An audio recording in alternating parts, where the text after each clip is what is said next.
discussions avec la CDC. La parole est à monsieur Guy Geoffroy. Merci, Monsieur le Président.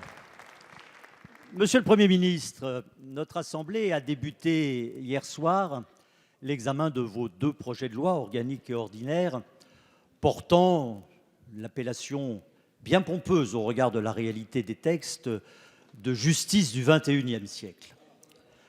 Passe encore la méthode devenue habituelle et ordinaire de votre gouvernement, qui est la procédure accélérée, qui ne permet qu'une seule lecture dans chacune des assemblées.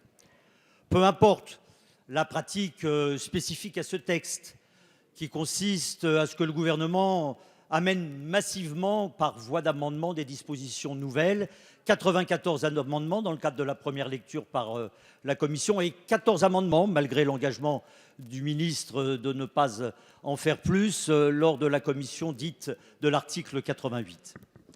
Tout ceci ne serait rien, ne serait que l'illustration de l'évanescence de votre gouvernance actuelle s'il n'y avait pas dans le texte, du fait de votre accord à des amendements proposés par ceux qui restent de votre majorité, une disposition parmi d'autres qui trouble et sur laquelle, Monsieur le Premier ministre, il semble nécessaire que vous apportiez de véritables explications. Je veux parler de la disposition consistant à supprimer les tribunaux correctionnels pour mineurs.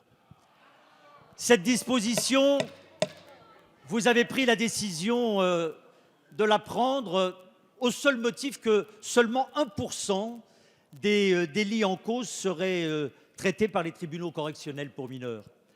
C'est un aveu d'idéologie qui domine tout. Monsieur le Premier ministre, quand, s'agissant de la justice des mineurs qui demande responsabilité, allez-vous quitter le terrain de l'idéologie qui déconstruit pour rester sur celui de la responsabilité qui doit être la seule marque d'un gouvernement responsable? La parole est à monsieur Jean-Jacques Urvoas, garde des Sceaux, ministre de la Justice. Monsieur le député Guy Geoffroy, nous poursuivons ainsi la conversation que nous avons entamée dans l'hémicycle hier soir à l'occasion de la discussion et donc souffrez que je réponde à la place du Premier ministre que vous avez interpellé. Je trouve votre question en réalité assez évidente. Je l'ai dit hier, le mérite que vous avez, vous, Éric Ciotti, d'autres collègues, c'est que vous nous faites à chaque fois les mêmes arguments, sans amener un élément nouveau. C'est une forme de best-of des Républicains. Et donc c'est un avantage, c'est qu'il n'y a plus de surprise.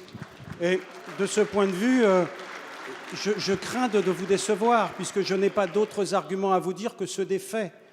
Vous savez très bien, monsieur le député, qu'il y a eu une censure du Conseil constitutionnel le 3 août 2011 sur les tribunaux correctionnels pour mineurs qui ont vidé cette mesure de sa principale intérêt prétendu, c'est-à-dire la rapidité à sanctionner. S'il y a aujourd'hui 0,8% des condamnations de délinquants sur mineurs faites par les tribunaux correctionnels pour mineurs, c'est parce que la mesure a été vidée de son sens par le Conseil constitutionnel. En sus, vous y avez mis une organisation extrêmement complexe, puisqu'il faut plusieurs magistrats dans un tribunal. Or, la plupart d'entre eux ne sont pas spécialisés en matière de juridiction des enfants, et donc cela désorganise les juridictions. Vous connaissez bien le monde de la justice, monsieur le député. Je vous propose que nous allions ensemble dans n'importe quelle juridiction de France et nous verrons ce que disent les magistrats sur ce tribunal correctionnel pour mineurs. Je n'ai aucune inquiétude. Absolument. Venez quand vous voulez, monsieur le député.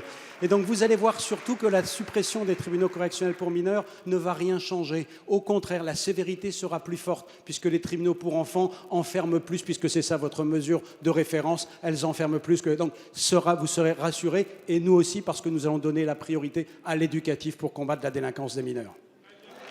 Merci, monsieur le garde des Sceaux.